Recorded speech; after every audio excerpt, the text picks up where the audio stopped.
আজকে আমরা আবার বেরিয়ে পড়েছি একটা নতুন সি বিচের সন্ধানে। সকাল সকাল নিজেদের গাড়িতে চড়ে বেরিয়ে পড়লাম ডায়মন্ড হারবার রোড ধরে।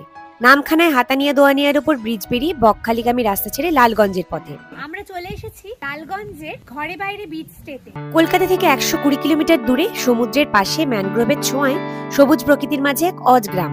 স্টে থেকে পাশের ম্যানগ্রোভের জঙ্গল পেরিয়ে মিনিট 5 হাঁটলেই সি বিচ। সাদা বালির বিস্তৃত কালিস্তান বিচ, নিরিবিলি বিচে পাখি আর লাল কাঁকড়া। একটু দূরে সপ্তমুখী নদীর মোহনা।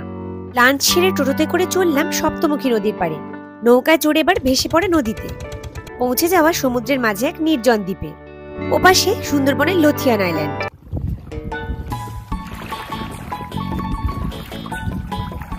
দ্বীপে লিটল উইং প্রভার আর ইউরেশিয়ান ভিমরেলের বাস।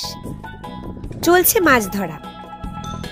দেখলাম ভীষণ সুন্দর একটা সানসেট। বিচটাতে ফিরে চা পকোড়া মুড়ি খেয়ে রওনা দিলাম ঘরের পানে।